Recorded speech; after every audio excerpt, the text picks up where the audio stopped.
आलोक जी, ये जो राहुल गांधी की सदस्यता जाने को आप लोग अडानी से जोड़ रहे हैं आलोक जी, ये समझ नहीं आ रहा है क्या? मल्लिकार्जुन खड़गे, अधीर रंजन चौधरी, आपके ये तमाम नेता सवाल नहीं पूछ पाएंगे अडानी पे, सिर्फ राहुल जी पूछ सकते थे। और दूसरा सवाल जो वो कह रहे हैं कि काली शर्ट पहने, कोई भी अगर कन्विक्ट होता है तो काली शर्ट क्यों पहनेगा? कानूनी रास्ता देखिए, राहुल गांधी के भी फॉलोअर्स है ना। राहुल गांधी, सुनिए ना सर, कांग्रेस पार्टी के लिए भी लगातार वोट करने वाले 19% है ना इस देश में, जिन्होंने 14 में भी वोट किया, 19 में भी वोट किया।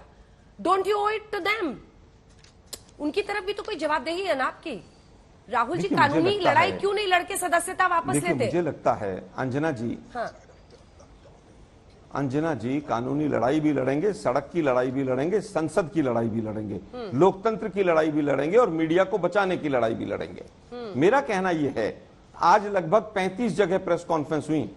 मैंने स्वयं जोधपुर में प्रेस कॉन्फ्रेंस की है, प्रमुख शहरों में हिंदुस्तान के प्रेस कॉन्फ्रेंस हुई है। वो प्रेस कॉन्फ्रेंस सवाल पूछने के लिए ही हुई है। माननीय राहुल गांधी जी अकेले नहीं है, पूरा विपक्ष सवाल पूछ रहा है कि भैया 20,000 करोड़ रुपया जो अडानी की शेल कंपनियों में आया है, ये शेल कंपनियां किसकी? ठीक है, गौरव जी किसी सांसद ने पूछा भाई शेल कंपनी की क्या डेफिनेशन है, तो मिनिस्ट्री ऑफ फाइनेंस कहती है कि हमें शेल कंपनी की डेफिनेशन का नहीं पता है, और मोदी जी कहते हैं मैंने 2.5 लाख के करीब शेल कंपनियां बंद कर दी। अरे भाई कब तक झूठ बोलकर आप भ्रष्टाचार पर लड़ाई कर लड़ोगे? गौरव जी छोटा सा जवाब दीजिए। स्वयं भ्रष्टाचारियों, आप स्वयं भ्रष्टाचारियों का साथ दे रहे, जेपीसी से क्यों भाग रहे हो? और डिटर्जेंट का नाम बताइएगा। आपका पूरा जेपीसी में बहुमत होगा, फिर भी जेपीसी से भाग रहे हैं।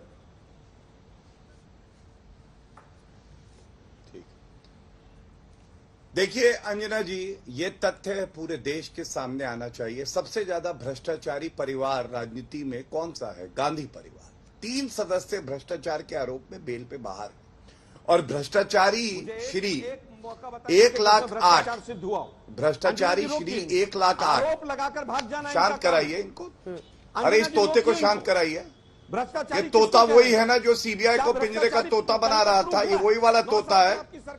इसकी गर्दन तोड़ना आवश्यक है, ये भ्रष्टाचारी है। एक सेकंड प्लीज, इससे पहले कि तू मैं की शुरुआत हो, मैं आप दोनों को कह रही हूं कि प्लीज अपनी अपनी भाषा पर संयम रखिए। ये समझिए कि हर उम्र के लोग टीवी देखते हैं और कोई आपकी गंदी भाषा न सुनना चाहता है, न एक दूसरे पर इस तरह के हमले देखना चाहता है। ये बिल्कुल गलत है किसी भी नैतिकता के पैमाने और धुरी पर कि आप लोग एक दूसरे के लिए अभद्र भाषा बोले। प्लीज मत बोलिए, प्लीज इशू पे स्टिक कीजिए, और अगर आपके बात में दम होगा तो जनता आपके साथ आएगी। लेकिन कोई मतलब नहीं बनता कि हम लोग अभद्र भाषा एक दूसरे के लिए बोले। मैं तो आपसे ये पूछ रही थी गौरव जी, एक बार दिखाइएगा रेड्डी ब्रदर्स हो, ये हेमंत बिस्व शर्मा का जो मामला था, एक एक करके जो ग्राफिक्स दिखा रहे थे वो दिखा दीजिए। जवाब दीजिए, लेकिन मेरे प्रश्न का भी जवाब दीजिएगा। ये सारे लोग किस डिटर्जेंट से धुल के साफ हो जाते हैं? बीएस येदुरप्पा, रुकिए सर, रुकिए। रेड्डी ब्रदर्स 16,500 करोड़ रुपए का जो खनन घोटाले था, उसकी जांच बंद कर दी गई है। हेमंत बिस्व शर्मा अमेरिकी कंपनी घूसखोरी कांड की जांच ठप। बताइए। अंजना जी, पहले आपने कांग्रेस के प्रवक्ता को उत्तर देने का पूरा समय दिया, उसके बाद आपका प्रश्न आया था, अगर मैंने सही देखा और सुना।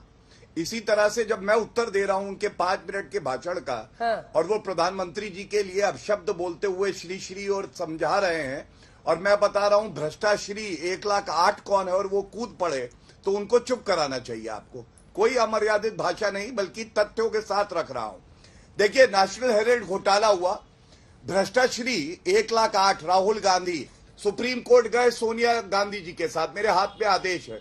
सुप्रीम कोर्ट ने उनकी याचिका को निरस्त किया, कहा केस आगे चलता रहना चाहिए।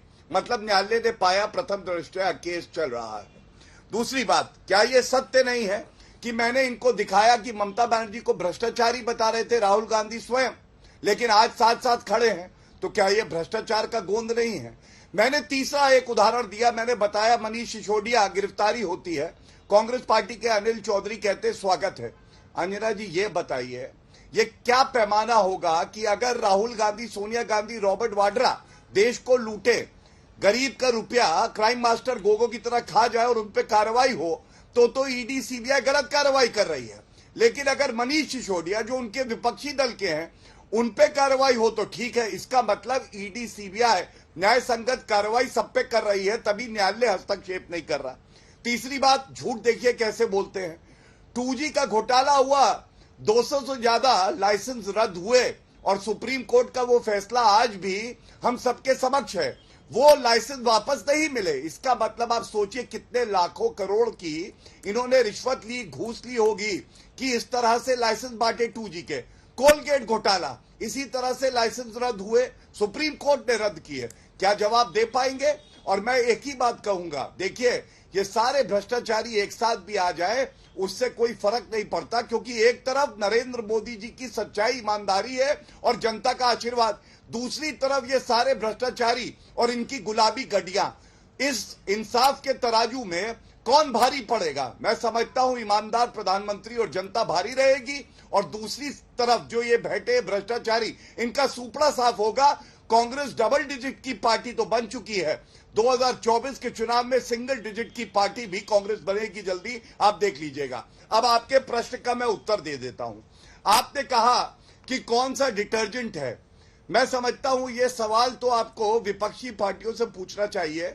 मुकुल रॉय जब घोटाला करते हैं वो टीएमसी में थे और बीजेपी में आए, बीजेपी में आने के बाद पहली बात केस बंद नहीं हुआ, दूसरी बात बीजेपी में जब वो थे तब भी सीबीआई ईडी ने पूछताछ करी, तीसरा वो वापस आज चले गए टीएमसी में। आज वो भ्रष्टाचारी हैं या नहीं है? दूसरा मैं पूछना चाहता हूं अजीत पवार ये कहते हैं भ्रष्टाचारी है, महावसूली अगाड़ी में अजीत पवार को मंत्री बनाया, तो कौन सा डिटर्जेंट था? निरमा था, सर्फ था, और कोई अच्छा डिटर्जेंट है कि अगर इनकी पार्टी में रहेंगे तो वो व्यक्ति ठीक रहेंगे? और भाजपा डंके की चोट पे कहती है, अंजना जी किसी भी व्यक्ति जिस पे आरोप लगे हैं उसका मुकदमा खत्म नहीं हुआ है, जो कार्रवाई कानूनी होती है, न्याय संगत होती है, वो चल रही है।